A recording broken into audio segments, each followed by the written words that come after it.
Really?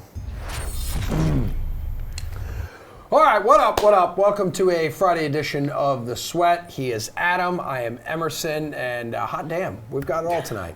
Golf, baseball, basketball, NASCAR, and Diego the dog. Yeah, we're going to meet little Diego coming up in just a little while. And, we may as well. Diego sounds just like that. We're going to start with some NFL high or low. We got a quad box. That's right. We bring it out on Fridays and whenever we feel like it. DraftKings contributors Jeff Ulrich, Reed Fowler, both here, along with the fantasy girl, Rosalie Michaels, and Ian Hartitz from Roto World. Hello.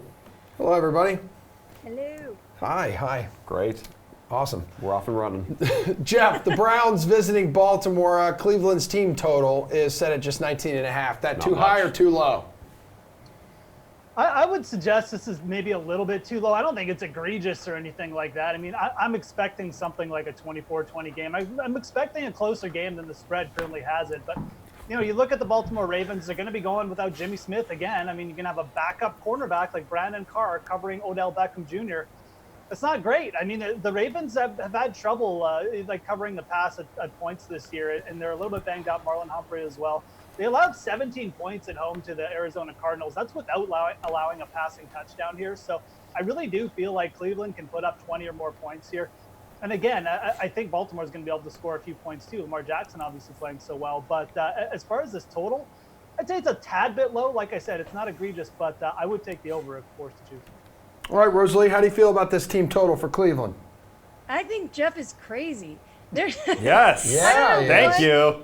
Browns offense he's watching lately, but this Browns offense is just not doing a lot that's effective. I mean, they're struggling to pass the ball. Baker Mayfield has still not thrown for more than one score in a game. I think this is high. He's faced the Titans, which was a difficult defense, and he's faced the Rams, which was a difficult defense, and they only put up 13 points then. And then the Jets, which is a very easy defense, they put up only 23 points. So I think this is high. I think that I don't know that they score more than one touchdown here against the Ravens. Ooh, Ian, do the Browns score more than one touchdown against the Ravens? Freddie Kitchens better hope so.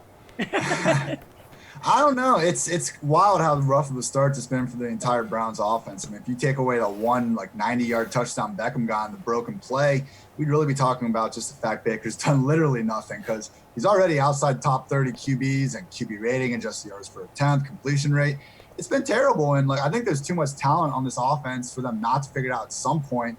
But kind of like Rosalie was saying, last week, tough matchup against the Rams. This is another tough matchup against a Baltimore defense that, is certainly not going to make things easy for this Browns offense to get back on track. So with this offensive line just playing so bad too, I don't know why we should, give the Browns the benefit of the doubt at this point. I'll take under 19.5. I appreciate all the technical ways that Ian chose to say that Baker has sucked so far. Ian is a very consummate nice professional. man. Yeah, it's very kind. Pro's pro. Oh, numbers. Reed, go ahead, partner. Yeah, to Jeff's point, I think the only way this happens is if Freddie Kitchens figures out that it's not the 9 routes that you run when you're on the 5-yard line on 3rd and 10. So if you take a look at just what they've been able to do, which is that slant pass to Odell Beckham Jr., that's what you have to do. The Ravens, they're really good at home. Their defense is really good at home. They blitz top 5 in percentage at home. And so if that's the case, especially with this bad offensive line, I think that's how you beat the Ravens. It's with the receivers. And Cleveland has some of the best receivers in the game. The Ravens are the 9th best for opposing receivers in terms of DK fantasy points. And so they do give them up. They're depleted at that position, the Ravens are. So this is going to be close. And if Baker can get that ball early, they have a chance. But I don't think so. Tell you what, that game should be more offensively entertaining than this one's going to be. Jags, Broncos. Yeah, I'm sorry. Slow Look, down, buddy. I know you're an Uncle Rico fan, but this game right here is going to suck. 37.5 is the total points projected for this showdown at Mile High. I'd ask if it's too high or too low. We know that it's basically the low game on the slate. Ian, what do you think? Too high or too low? Just a tad too low, and we can literally get 21-17 and go over this mark. And I think we could see these offenses find the end zone a few times at least. I mean, Gardner Minshew, this guy is balling out. He's putting the ball where it needs to go. And against this Broncos defense that 0 sacks, 0 turnovers through 3 weeks, which is just insane when you think about Vic Fangio being there now and the good things he's done over the years. Jaguars can keep moving the ball a little bit. And on the other side, Broncos, Royce Freeman, Philip Lindsay, these guys really have been effective thus far. They're facing a Jaguars defense that could be without Jalen Ramsey, and I know that's more secondary, how that's going to impact. But also, we've seen 3 weeks now without Telvin Smith, their sideline linebackers, taking this season off.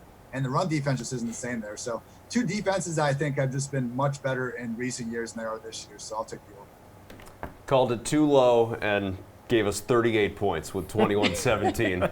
Reed, it doesn't make it sound any more respectable. No, it's not. And if you just look at it sounds like we kind of get these narratives where the media talks about a defense, or anybody for that matter, a receiver, what have you, that they're really bad, they're underperforming, then that defense or that entity goes out and they just ball out. And so that kind of feels like Denver could be that team, but it's just really weird. Vic Fangio not being able to get a sack, takeaway, anything of the sort. And if you just look at these teams, look, Marcus Mariota, probably one of the worst quarterbacks that we have, starting quarterbacks, quietly put up 300 yards plus against the Jaguars. And so can Flacco do it? Maybe. I think these receivers and Cortland Sutton, these guys might have GPP appeal, Manny Sanders.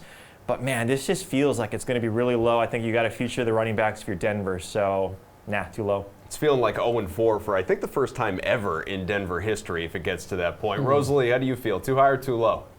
Yeah, let's just call this game what it is. It's going to be a snooze fest. No. Except for the more mustache Minshew. I love that guy. He's fun to watch. But, it's great. Reed was talking about all the yards they're putting up. That's fine. Yards don't mean anything in this over-under thing. It's points. And when you look at the amount of points these two offenses are scoring, it's not that much. Even the Broncos against Oakland, where they should have scored more points, only put up 16 points. The Jags, the biggest point total they put up, 26. Not terribly exciting. And that was last week with Minshew. 20 points last week with Minshew. And I look at the Broncos, I think they're going to have a really hard time. I think that the Jags will do the scoring here. The Broncos have allowed 5 rushing touchdowns, so I think that perhaps Fournette finally, gets himself into the end zone there. But Flacco's going to have a hard time. He was pummeled with 6 sacks last week, and the Jaguars dealt 9 sacks to Mariota, as Reed was saying last week. So, nope, I think this over-under is probably right at the right spot. Jeff, there's no Nick Foles to lean on, so sorry. Look, the under the over is 1-8 in Denver's last 9 home games. So the under is hit in 8 of their last 9 home games. I mean, that's just how give you an idea of how Denver plays. So I seem to be frozen on the screen. Just a perfectly Hold on, sad dude. It looking really over. is There are perfect. I gotta get a screenshots of picture you. of Yeah, this. we're all taking pictures Just here. moping. Yeah. At least it's a good angle. That is how I feel about this game. I mean, Perfect. I think this total is a little bit too high, though. In all honesty, I think it's going to be exactly similar to what happened last week with Jacksonville, Tennessee. Jacksonville will be able to get their playmakers in the end zone a couple times. It'll be like 21-10 or something. We'll see if we get more ventriloquist Jeff coming up with this next question. You done taking your pictures? Hold on, I'm screen grabbing it because Okay, it's a better quality than me taking I it want to know off if we the get one of monitor. those, Uncle Rico throws for Minshew in the game. Oh, that'd be great. That's Hey, what I want to see. I think he was in town in Jacksonville, Uncle Yeah. Rico, eating at like a Waffle House, doing terrific. a commercial, I think, for Fox this I don't week. think he's had anything else to do over the last No, 20 years. he also looks like he's gotten into some really heavy stuff off the big screen. Still got the headband, though. Yeah. 2 teams, though, aiming to avoid a 1-3 start in Atlanta. The Titans, 4-point underdogs to the Falcons. Too high or too low of a spread? Ian. I got the Falcons win this one by way more than 4 points. Titans have done nothing to earn our respect at this point. I think we all saw that train wreck that Mariota was in that last Thursday night game. And yeah, like we were saying before, 9 sacks. He's taken a league high 17 sacks already this season. Falcons, aren't anyone's idea of a great defense, but they have had some good cornerback play. And, when they consistently invite offenses to check down their running backs, the slot receivers underneath, that's all Mariota wants to do anyway. So he really should play right into their plans. Unless Derrick Henry just has one of his Derrick Henry games, I don't really see the Titans consistently moving the ball because they haven't all season. And then for the Falcons, Matt Ryan has played really well to start this year, 300-plus yards every game, 8 total touchdowns. He just keeps throwing these boneheaded red zone interceptions that we really haven't seen from him in years past. So I think he gets that figured out. I think it's just a little small sample size of him making those bad decisions near scoring range. He cleans that up a little bit. We see the offense in a much better position as far as the points go. So I got the Falcons rolling here.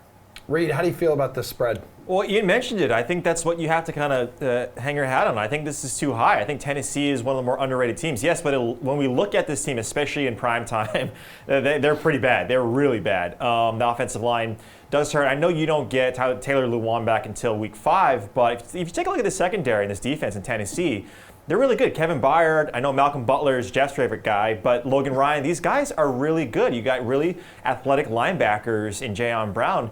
And so when you just look at these head-to-head, I think when you have Matt Ryan, who does have those bonehead interceptions, I think that's the case. If you look at Atlanta, they give the 9th most attempts to opposing running backs. They're 17th in DVOA. So they are stopping them, but I do think Derrick Henry does get right here. I think he has one of his games. I think this is going to be close. I do think Atlanta wins this, but I think it's going to be close. Jeff, you done being sad? Yeah. I am. There he is. Although this game doesn't entice me to be much happier. Eat the mouse. These are two teams.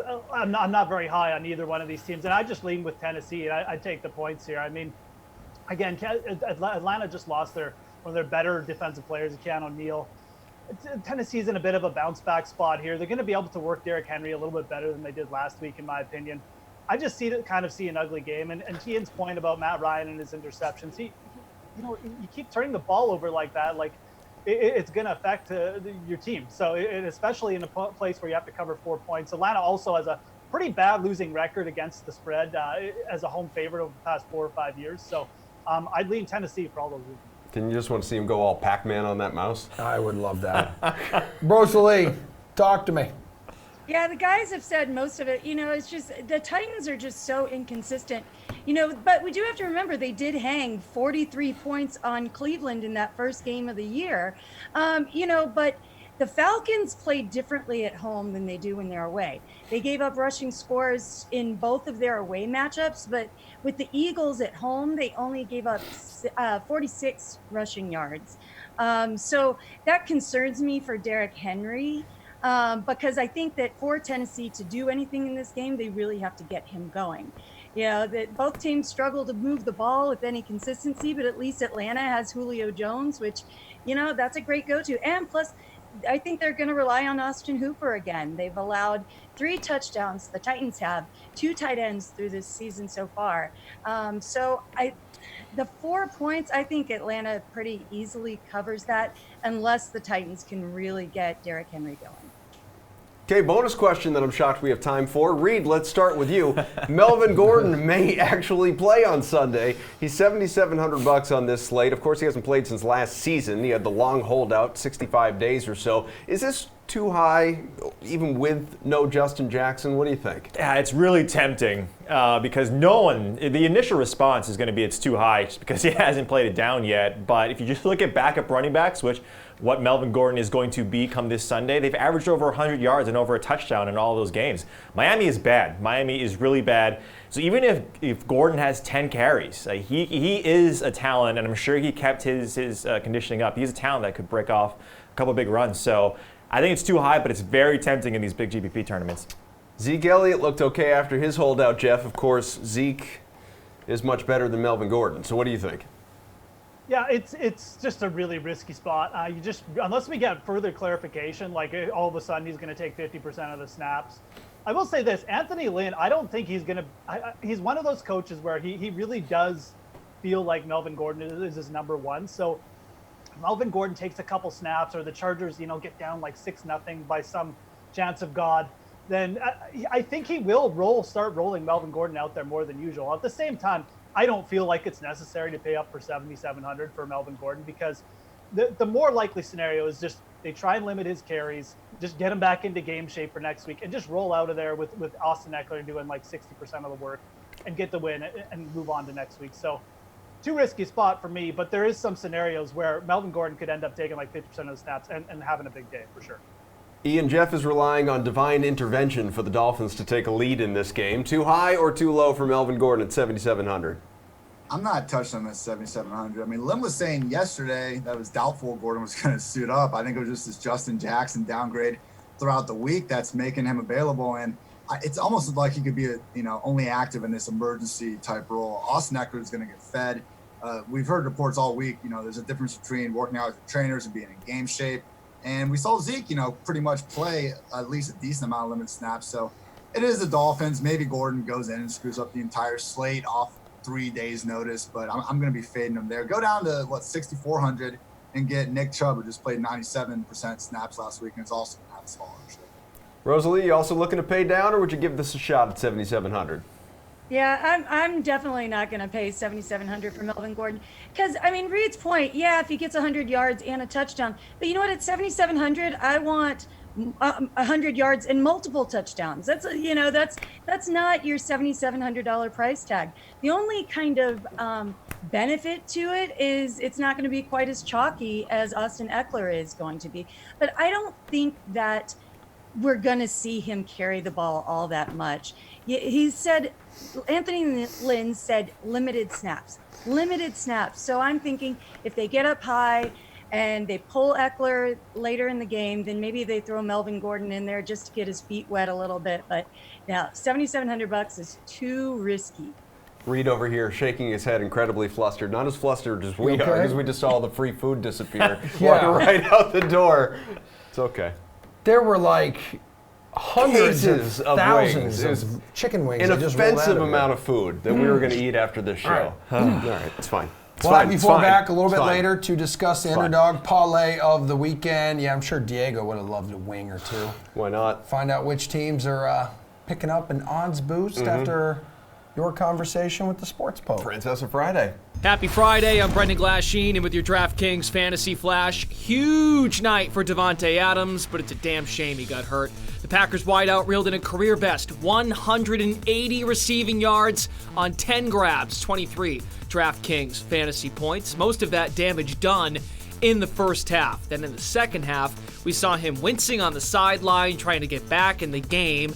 Adams believes he has turf toe. Post-game, he said, "I don't even want to try and put on a shoe." He plans to see Dr. Robert Anderson, one of the nation's most noted foot experts, according to NFL Network's Ian Rappaport. Anderson's actually based in Green Bay, so easy access for Adams. This is clearly a big deal for the star receiver, as well as your lineups and the future of the 2019 Packers offense, which finally got going in Game 4 of the year after a slow start. Green Bay has 10 days off before a showdown in Jerry World against the Cowboys, so hopefully nothing serious for Adams.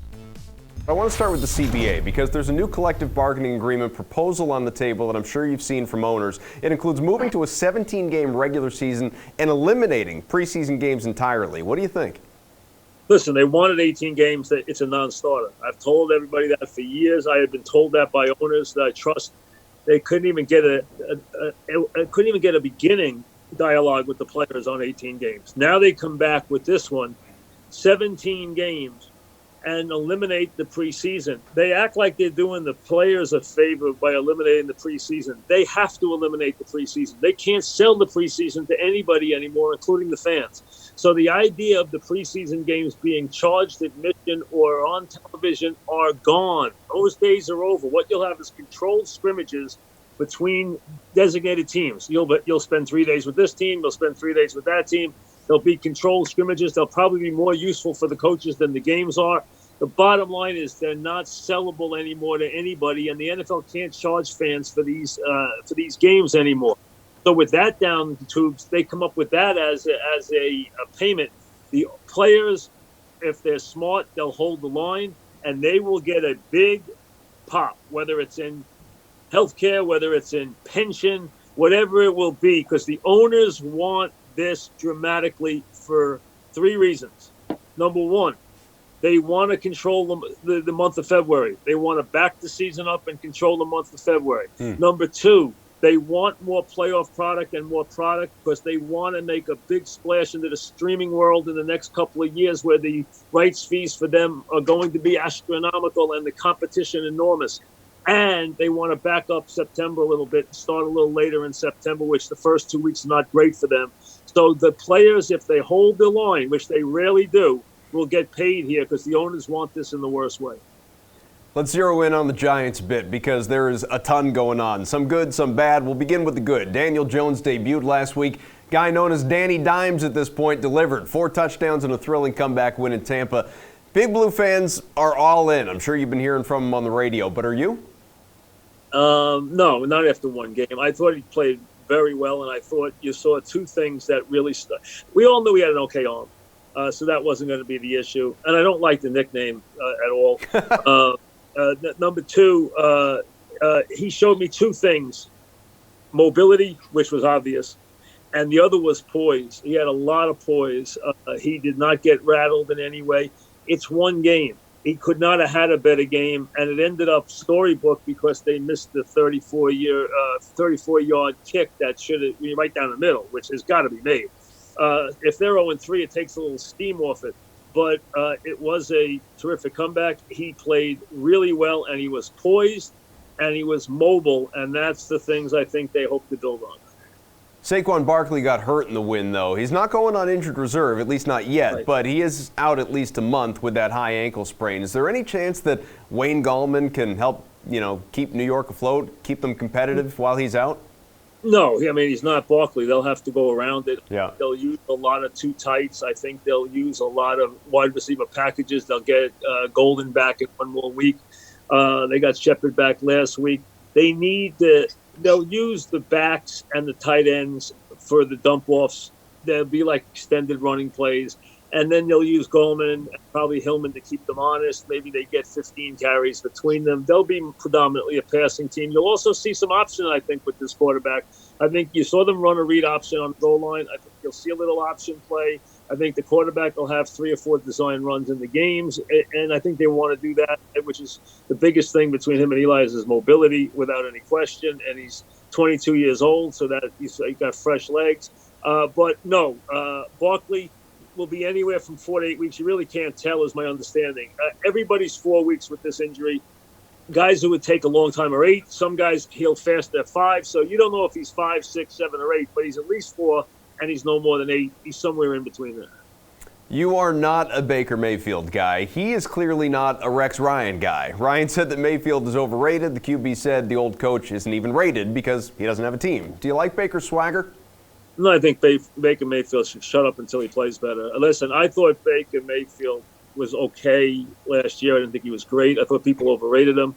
He's been terrible this year. He's been terrible. His coach has been terrible. Their play calling's been terrible. Everything about them. Beckham has done anything wrong. He's done his job. But the offensive line's been terrible. The play calling's been awful. Mayfield has been abominable so far. If you play quarterback like that, you can't talk to anybody. You know what? And you can't win a battle with a guy on TV as an analyst. You can't win because he'll just wait for you to have a bad game and slam you. And right now, Mayfield's having a lot of bad games. This is an enormous game for Mayfield, for Kitchens, for that franchise. This is an enormous game this week. They lose in Baltimore this week, they're in a free fall. 64 days later, Melvin Gordon has ended his holdout, returned to the Chargers. That happened earlier this week. Anthony Lynn said that he'll once again be the starting running back when he's ready. Should Gordon just be gifted that job back, though?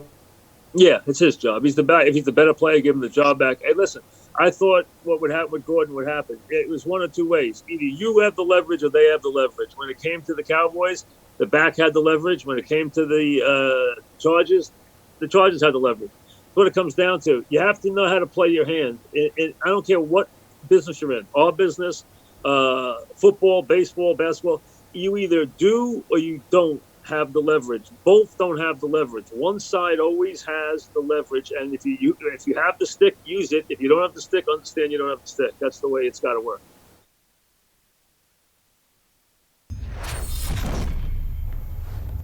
Okay, it's a one-man wrecking crew talking baseball with us tonight. And it's he's loud. Good. Yes, it is good to see your face again, Steve Buchanan. How are you? I didn't realize I was a one-man crew tonight, but let's do it, baby. Okay, yeah, you're going to have to get mad at yourself and argue with yourself. We've seen it before. It's time for you to play some Chase or Fade with us against you. Tonight's jam-packed 15-game slate, all right? A Rays win coupled with an Indians loss would clinch a wild card berth for Tampa because it's that time of year. They're minus 225 road favorites in Toronto. Blue Jays have won 7 of 10. They're not very good. They're not going to the postseason, but they have been hot lately. 3 straight wins, series wins at home. So Chase or Fade, the Rays do not get the win that they need. What do you say, Bukes? No, I'm going to fade this. I think they can get the win tonight. Like, the foundation of where the Rays season has really been built has been on their pitching this season, and they're running out Tyler Glasnow to the mound tonight. And look, if it really wasn't for that 11-run outburst that the Blue Jays had against the Orioles on Monday, they've really been struggling to score runs. They haven't seen more than 3 runs in 4 of their games so far this week, so it's not like they're exactly crushing the ball. It's just the opposition really hasn't been doing much on the other side. So I like the Rays in this spot. They're one of the teams that are still playing for something at this point. The Rays have yet to lock up that second wild card spot. I mean, it's pretty likely they'll lock it up. The Indians basically need to win out the rest of the season to get in. So I like the Rays in this spot. Glasnow's been one of their best pitchers. They got a really solid bullpen behind them. So I'll fade that they don't get the win tonight, and they actually get it. All right, so the Indians need to sweep the Nationals in Washington this weekend, opening up the series as plus 128 underdogs, sending rookie right-hander Zach Plesac to the mound. Chaser Fade, Cleveland gets the dub in D.C. What this is really going to come down to is later in the game. The Nationals bullpen has been one of the most volatile in all of baseball. So that's really what it comes down to. You know, Austin Voth, who's taken the mound for the Nationals, has been really pretty good. He hasn't allowed more than 2 runs in 5 straight starts, taking the mound tonight. And, you know, the Indians are going without their DH because this is in a National League ballpark. So there's one huge bat out of that lineup. Now, obviously, later in the game, they can get whoever it is into the game. But it's just one of those things where I don't like the Indians' chances. Like, it's the scheduling is terrible to really have an American League team end their series in a National League ballpark. I mean, it's just not to their advantage. Losing the DH here, but I think the Indians is just too little too late for them. If they can get to the Nationals bullpen, that's going to be the biggest thing. But like I said, Voth has been excellent when he's been on the mound starting for the Nationals. So I think this is the beginning of the end for the Indians tonight.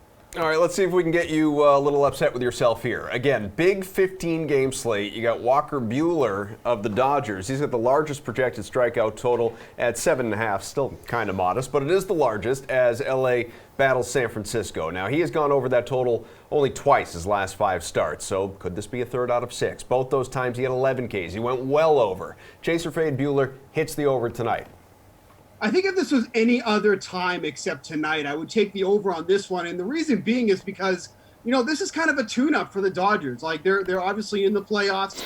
Buehler's probably not going to go very deep into this game. I mean, obviously, there's no reason to stretch him out if they don't need to. Buehler is going to be much more needed in the playoffs than against some meaningless game against the Giants, who, you know, tried to make a playoff run a couple months ago and didn't end up working out because, you know, I called it, and I just want everybody to know that I was not on the Giants hot streak. So, you know, count that one for me. Thank you very much. Thank you so much. I really appreciate it. Thank you, but hold your applause. I'm still going. Okay. The Giants have been one of the most, you know, strikeout-prone teams in the league, but again, I just don't see Buehler going deep enough into this game to get the over on this. If it was any other night other than tonight, if, say, this start was happening in August, I definitely would take the over here. When he faced him before, he had 9 strikeouts and 6 strikeouts, so he's right in that range against this team. But, you know, he gets in any sort of trouble, the Dodgers will have no problem taking him out of this game early. They need to conserve his innings for the playoffs when it actually counts. All right, Steve, DFS, talk to me. Who's your slate-approved pick? Yeah, I really like James Paxton tonight going against the Rangers. We just saw him absolutely wipe the floor with them earlier this month. And they're one of the most strikeout-prone teams in the league against left-handed pitching. So getting him tonight, I absolutely love him in this spot here. So James Paxton. Steve, we hope you have a great weekend, pal. We're going to talk PGA Weekend Showdown picks when we come back, and more NFL after this NASCAR price check. We're hitting it all.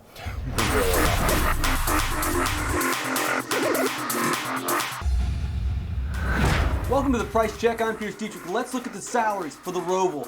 Whose salary dropped this week? Kevin Harvick, $11,500 down to $10,200. He qualified poorly at Sonoma and the Roval. Better not do that this weekend because it's impossible to pass at the Roval. Kyle Busch, $12,000 down to $10,700. He's won at every track except the Roval. Hey, but he won at Charlotte. It doesn't count anymore. He has not won at every track. Sorry, those are the rules. Ross Chastain, $5,800 down to $5,300. Tried to find some relevant information. Sorry, I even looked at his Wikipedia page. I can't believe someone wrote his Wikipedia page. Then again, I can't believe some people watch this video. Whose salary jumped up this week? Michael McDowell, $5,400 up to $6,000. He went up, but not nearly enough. This is a new track. That's a huge advantage to the road course experts. Ryan Blaney, $8,800 up to $9,200. He's optimal in both road course races, and hey, he won at the Roval last year. William Byron, $8,200 to $8,600. The stats at the road courses look bad, but his poor performances were due to stupid crew chief calls by Chad Knaus. Stupid Chad Knaus. Favorite play of the week, Martin Truex Jr., $10,900 over the last 3 years. He has 4 road course wins, and he was 1 turn away from winning at the Roval last year. Kyle Larson, $9,400. It's hard to compare the Roval to any other track, so let's just compare the Roval to the Roval. And last year at the Roval, how many times am I going to say the Roval? Last year at the Roval, he led the most laps. All right, guys, check out the DK Playbook for your DFS information and needs. If you have NASCAR questions, hit me up on Twitter at @RaceForThePrize. I'm Peter Dietrich. Catch me on DK Live.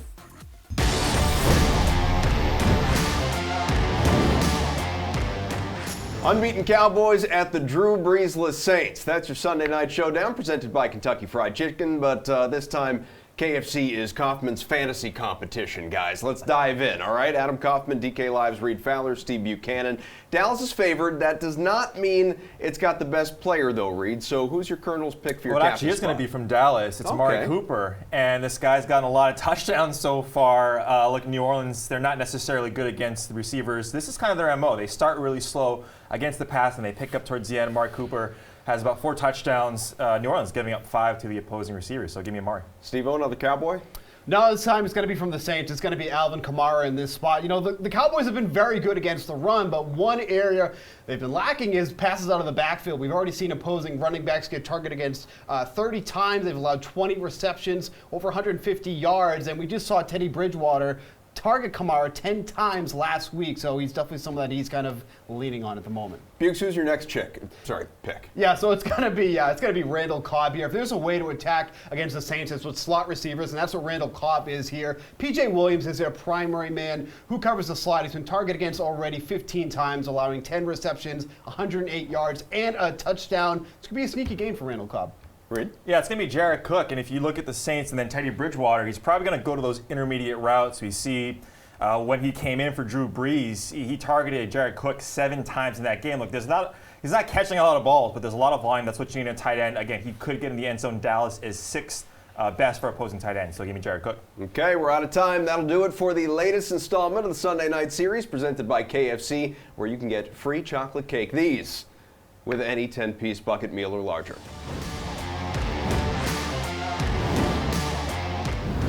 Hey, I'm Carolyn Azak, and it's that time for your DK Fantasy Flash. Well, it looks like there will not be a happy ending where Jalen Ramsey stays with the Jags. That relationship is clearly broken. Ramsey is making it clear that his trade request still stands. The All-Pro explained his loss of respect for the organization on Uninterrupted 17 Weeks podcast, saying in part, "For me, respect is a huge thing. I kind of touched on it a little bit last week in last week's podcast, but once respect is lost for both parties, I think it's time to part ways." The 24-year-old has been practicing, and the reasons keep piling up, from being sick to a back injury and most recently the birth of his child. It is still unsure if he has played his final game for Jacksonville. The trade deadline is October 29th, so the tug of war will most likely continue till then, with the Jags owner not wanting to trade him and Ramsey being blatantly obvious he wants out. The Jags are 1-2 and just 1 game behind the Texans and Colts in the AFC South, so this really isn't the time for them to be without their best player. Thank you, Tara Lynn. We do have some golf to get to, though. Safeway Open enters weekend play. We're going to talk about Tony Romo? I feel like we should talk about Tony Romo. I don't know. Ask Reed. We'll find out. Jeff. Yeah, Reed's here. Jeff's here. We're going to go over their showdown picks. DraftKings contributors right back with us. They don't just do football. They fake their way through golf as well. You want to start off with Tony Romo?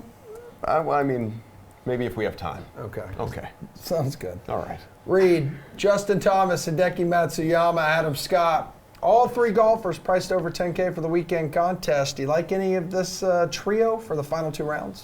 Yeah, I think Adam Scott is in a really good spot here. I think when you just look at this course, it sets up nicely for him. And just the entire season, if you look at Adam Scott, he played extremely well putting, which is something that has eluded him throughout his career. The entire season was really nice for him. And when you look at the first 2 rounds, he's gained over 3 strokes putting. The last time he did this last season was at the Farmers, where he finished second, where you do have bent greens. And so he likes this surface, this course. Again, ball striking is there and the putting is there. I actually like him as a 10,000 flat. He might be a little chalky if you want to go up top to JT, because he's not going to be chalk because he's going to be the most expensive. I don't mind that. It's the same thing with him, where he just can't putt. Finding the fairways has troubled him these first 2 rounds. But give me Adam Scott. Yeah, dude, Romo's on the cut line right now. I just looked at it. Yeah, 1 over day, so and he's 1 under overall. And that's the projected. And he's going to skip Sunday. If he makes a cut, he's going to skip Sunday, his telecast. Yeah, who needs a real Who job? would fill in for him? Probably Boomer Esiason. I didn't know if you were going to do it. No way. I like to work here and hang out with my wife and go shopping. Jeff, who do you like out of those 3 golfers? First of all, Tony Romo right now is at even par. He's 2 over for the day. He's tied with Reed's boy, Hideki Matsuyama, right now. They're neck and neck for missing the cut. So way to go, Hideki. Definitely don't pick him this weekend. Look, it's between Justin Thomas and Adam Scott. Justin Thomas is going to probably be the uber chalk, considering he shot 8 under today, and he's the 6th ranked player in the world, the best player in this field by far. But Reed makes a good point. Adam Scott, for a single round GPP play as well.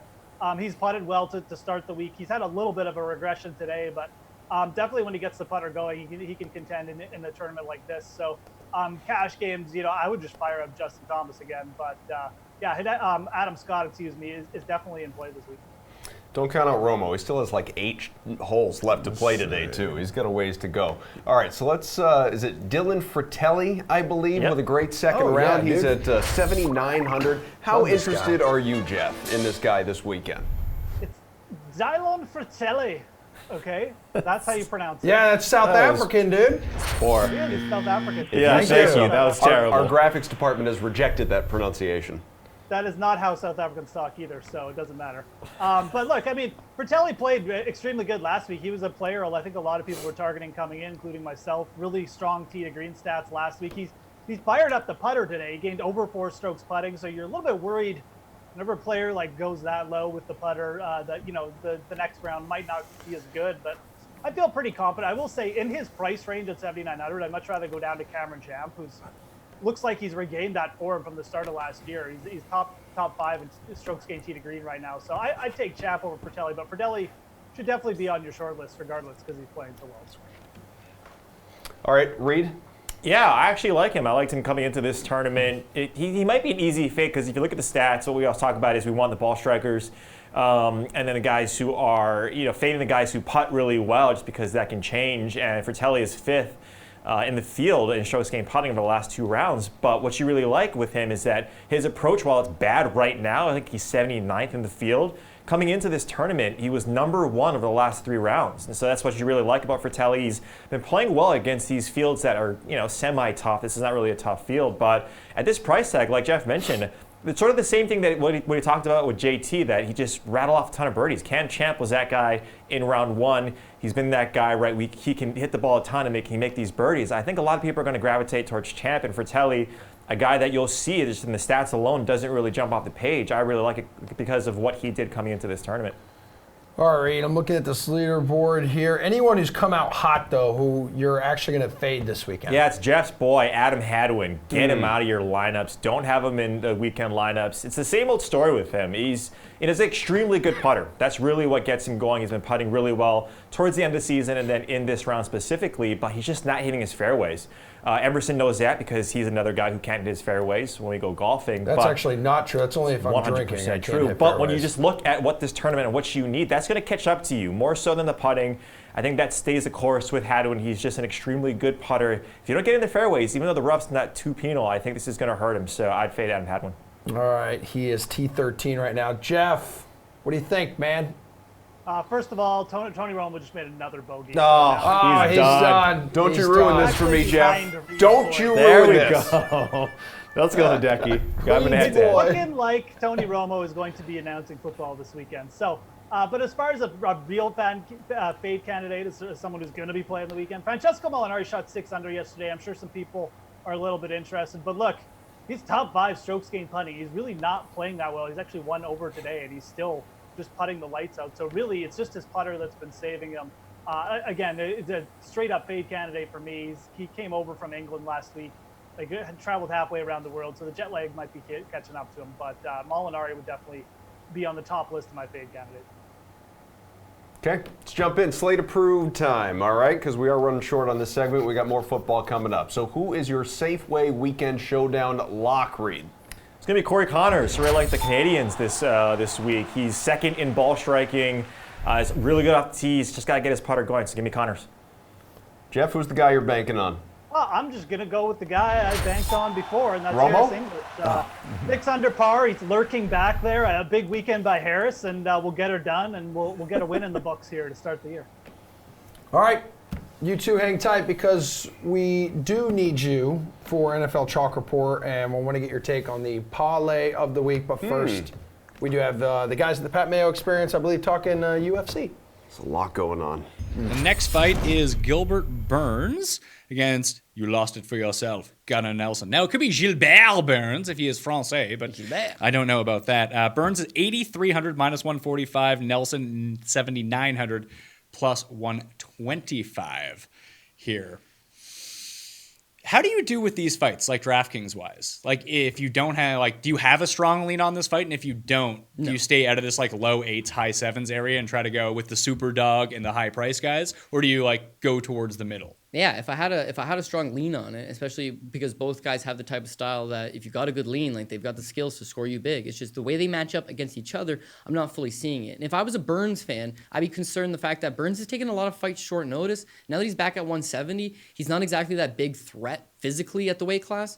Taking fights on short notice, I mean, you especially saw in his last fight against Konchenko, he gets tired, man. He can't push that pace for long periods of time. But he is such a good grappler, all he's got to do is win the first 10 minutes and coast. And he's kind of okay with that. That doesn't bode well for me on DraftKings because I don't want you to win the first 10 minutes and coast. I need you to try to finish this guy in the third round. That's not like I was talking about Hermanson. He's got one arm. He's trying to finish. He finished that fight, by the way, with the one arm. Whereas Gilbert Burns would be like, I'm up 2 rounds. I'm just going to dance around the outside and not do anything. Smart, by the way. Very smart. And if I'm betting money line, all day, baby. But as far as DraftKings goes, I would not want that. Would you take the minus 145 then? Would that be an active, if you were to make, let's say, a 5-fight parlay, would that be one of the ones that goes on it? Gilbert Burns against most guys, yeah, I'd be interested, but he's the favorite here at minus 145. He's taken the fight on about 2 weeks' notice, and his best path to victory, being his grappling, is largely nullified against Gunnar Nelson, who's also a pretty good grappler. Even though his wrestling, I'm not a big fan of Gilbert Burns' wrestling, he's able to peel guys to the ground. I just feel like Nelson's a little too quick on his feet. He's got better footwork, coming from that karate stance, that karate base, that karate pedigree. When we're on this show, we call it karate. Karate, yeah. Well, being able to use that and just circle out and get out of there, it should work out to him. I would say Gilbert Burns, if this is a kickboxing match, Gilbert Burns is going to have a little more volume. He's got a way better kick game, I would say, and he's got a little more stand power. But he's not as accurate. He's not as precise, and that's kind of the mark on Nelson. People used to compare Gunnar Nelson to Conor McGregor. I don't see it. But was that drinking prowess? It was like when Conor first debuted in the UFC, and it was damn, both these guys are accurate strikers with awesome footwork. They're in and out of the pocket, and sky's the limit for both these guys. The boot on Gunnar, though, is this guy competed at the ADCCs. This guy beat Jeff fucking Monson, the Snowman. This guy is a high-level BJJ black belt. He's got skills that Conor could never acquire, so he'll be the better version. Just didn't pan out that way, right? Gunnar's got other issues. He doesn't cut no weight, and because he's always fought at 170 as a small 170, sometimes he gets the short end of the stick. His last fight against Leon Edwards, he put up a fight, but ultimately he lost the first 2 rounds, tried to rally in the third, didn't work. That is how this will probably play out. Gilbert Burns will probably win the first 2 rounds. Nelson will rally in the third, but it won't work out. Only now we've got Icelandic Gunnar Nelson in Denmark taking on Brazilian Gilbert Durinho in a fight that's largely going to be a closely contested battle. So I would have to say, and this is why we named the show this. Pass. It's a dogger pass. But it's probably a double pass. Just pass. Yeah, fair enough. That's the smart move. Yeah. But I would say the minus 125 on Gunnar Nelson is certainly appealing. Plus 125. So yeah, sorry. The plus 125, the plus money is certainly appealing. The 7,900, it's going to be one hell of a task to finish Gilbert Burns. So I'm not huge on that either. Like you said, probably better to just steer clear from that mid-range play.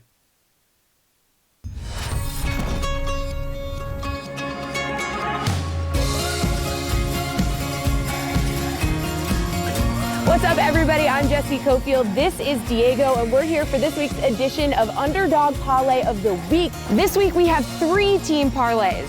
The first parlay features the Browns who face the Ravens, the Panthers who face the Texans, and the Titans who play the Falcons. The second parlay option is the Jaguars who play the Broncos, the Lions who host the Chiefs, and the Redskins who take on the Giants. And the final parlay features the Vikings who play the Bears, the Saints who play the Cowboys, and the Bills who host the Patriots.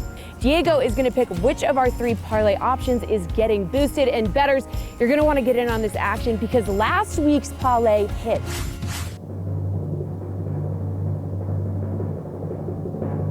Ready, set, go, Diego!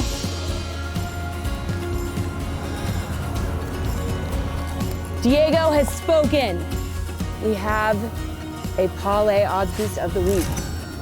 Come here, you did it! You're doing so good! You're doing good.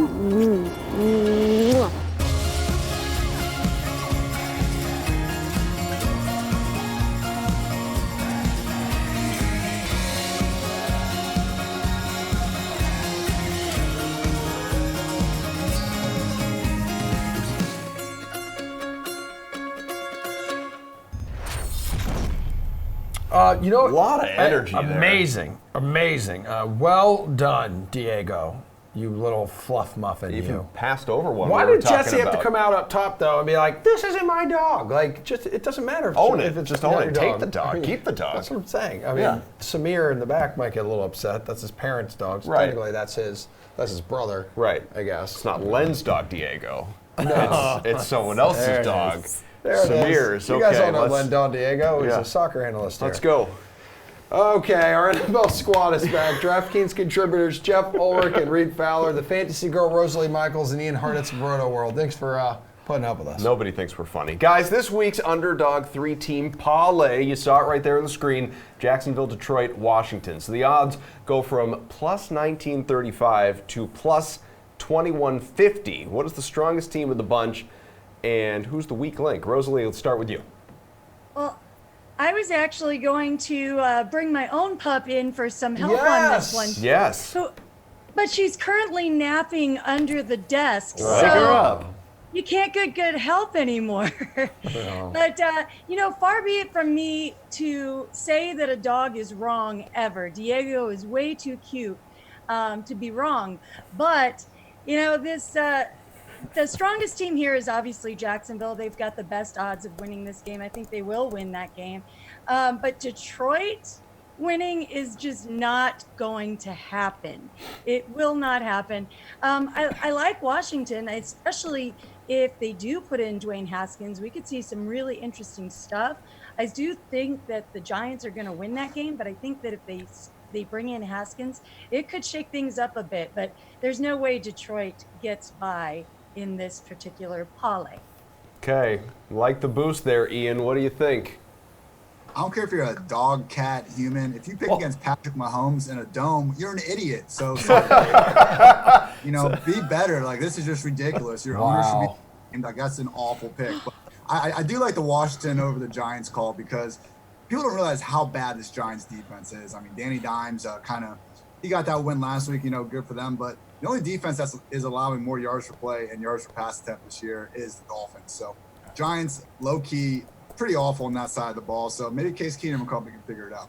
All right, well, Ian shouts down the dumb dog, Reed. What do you think? Yes, Samir is tearing things that up is in the back verbal there. animal It's great. abuse. No, it's great. Unbelievable. Well, it just means Kolu is the smartest and best dog on this show so far because he's probably going to be the only one who's going to pick a winner all season. Debatable. No, yeah, right. Time will tell. At least but wait till look, Sunday. Washington, that was surprisingly Washington when I looked at this. Was the one that stood out the most just because how bad the Giants defense is. They don't have Alec Ogletree there. He's going to be out with the hamstring injury. And they just give up a ton. Look, Terry McLaurin is questionable. He came up with that hamstring injury earlier today. So that is something that you have to monitor for this team because he is their de facto number one everything so far.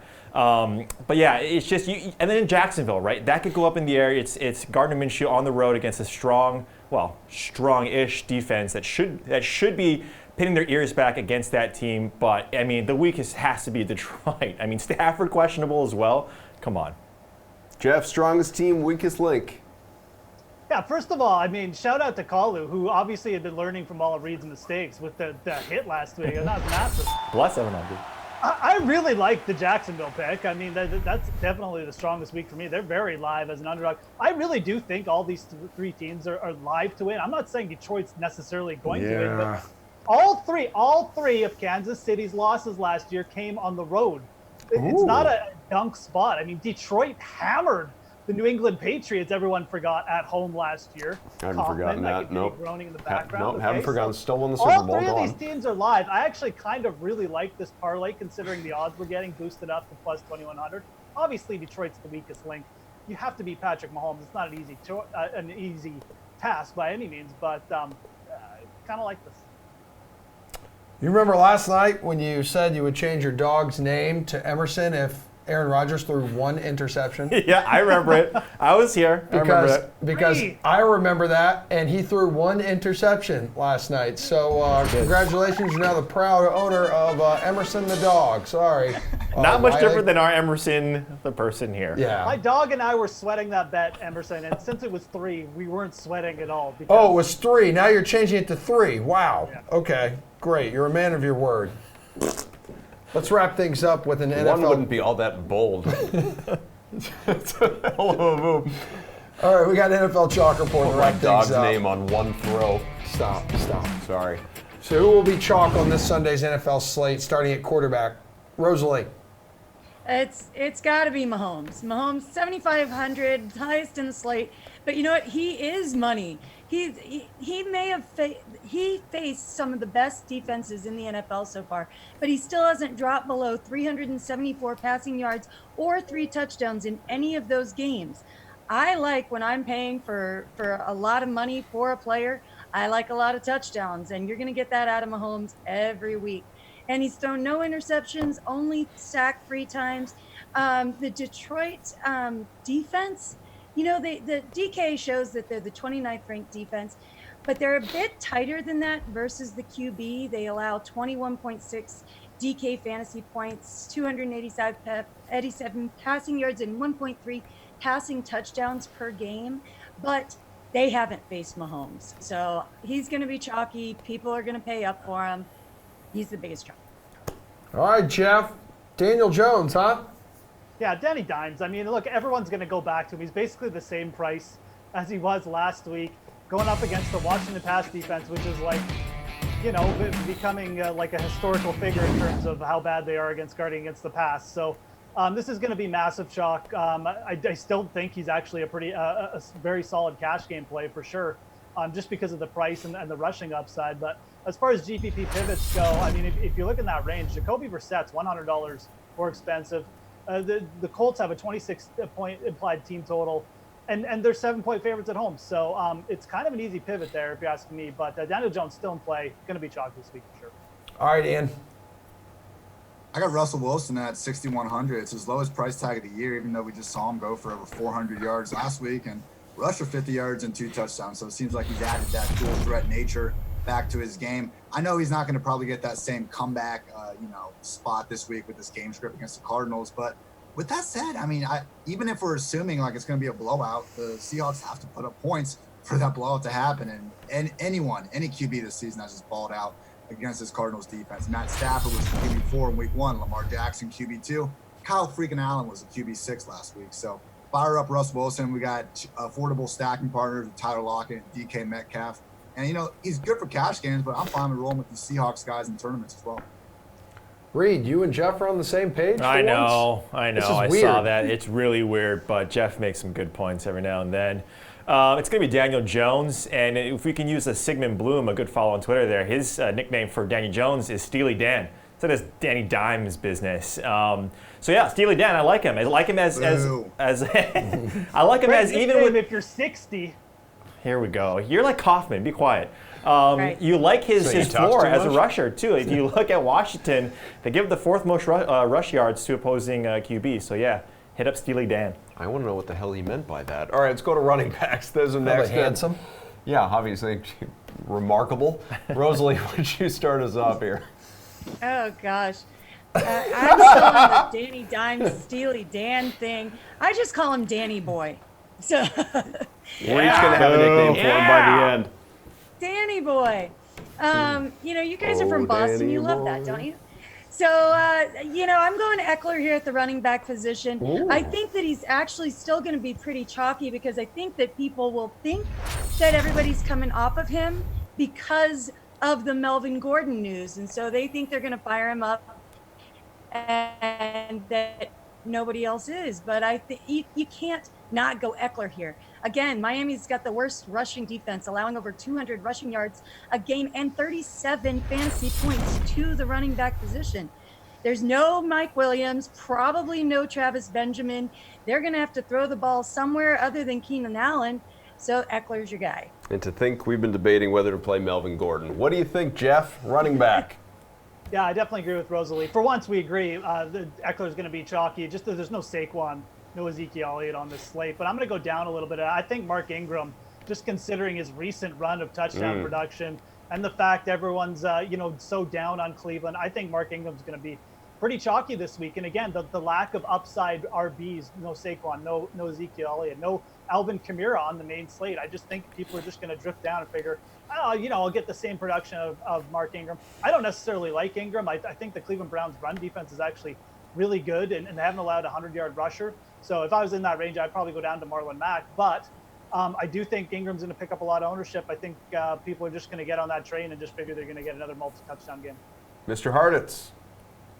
Yeah, I think Christian McCaffrey, and like Jeff was saying, no Zeke, no Kamara, no Saquon Barkley. So who's your last locked-in workhorse that has this dual threat ability? It's McCaffrey. And even his price tag, to be in the 8K range, I think we could easily see this over 9K and still be reasonable. So, I'm paying up for him. You can go down, there's Nick Chubb, maybe David Johnson are guys that could also play 90% plus snaps. But both of them, I think have much more difficult matchups. I don't know if Kyle Allen's going to be a world beater every week like we saw. Cardinals were a pretty much a layup matchup, but Texans aren't too far behind. So I think McCaffrey and this Panthers offense gets it done for at least another week. And Reed, running back? Yeah, Kerryon Johnson. You like the price tag, you like the usage and the production. Last week we saw 20 attempts, and sort of an unknown stat could be Kerryon Stafford if he's healthy and Marv Jones. So I think Kerryon in this high-flight game total, we like what he gets out of the backfield in terms of targets as well. So Johnson. If it means anything to anybody in our Levitan's leverage this week, Adam Levitan high on a couple of guys we've already talked about, Russell Wilson and then Kerryon Johnson. So means something to me. Yeah, there you go. Thanks, buddy. All right, Fantasy Girl, who's going to be the chalk at wide receiver? Yeah, I'm still targeting that Miami defense. It's Keenan Allen, $7,600 at 42 targets. He leads the targets for that team by a huge margin. The closest to him is Eckler at 20 targets.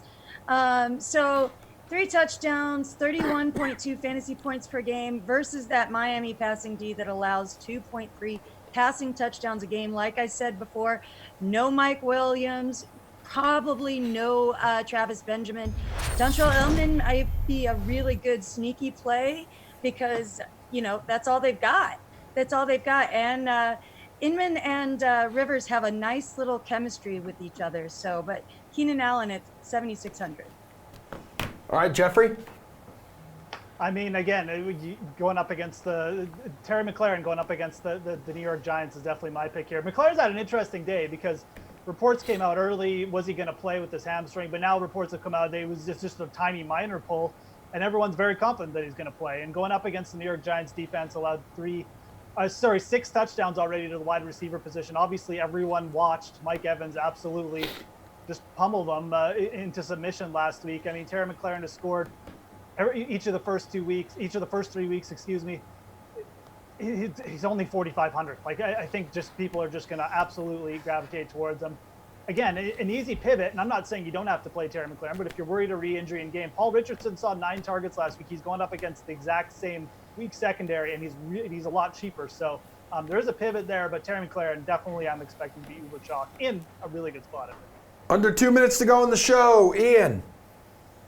Keenan Allen chalk. More importantly, what is Terry McLaurin's nickname? What are we riding with here? We got McLaurin F1, Scary Terry, or McLovin. I think this is the Can't final. be Scary Terry. No, That's too much of a Boston tie. Well, Terry Rozier, he's definitely someone that just needs that nickname. He's for sure earned that. I don't know. I leave McLaurin at this point, but we'll see what happens after the weekend. Spunky. I like it. I like how spicy you are tonight, man. Tyler Lockett for me, the target share has increased. It's at 30% in week 3, so Tyler Lockett smash spot. Didn't skip a beat. Oh, Rozier. Tight ends, guys, we got to move quick. Like just 10 seconds each, basically. Rosalie, go ahead. Disley, Van Ett's gone. They're going against Arizona. Gives up the most fantasy points. Okay, Jeff. I cannot wait for the Dismaster 5000 bust week this week. It's going to be so glorious. I'm going with Darren Waller, though, as my chalk pick. Ian minus the basketball slights. Yeah, I got Disley as the chalk this week. Feel free to go all the way down to 2,500 though for Mr. Demetrius Harrison. Reed, very quickly. Evan Ingram. Couldn't have been quicker than that. Man, I have Disley on my team, on my fantasy team. All right, he's going to study that Sunday, 11:30 to 1. Tune into the show right here. Bye. Brendan Asak.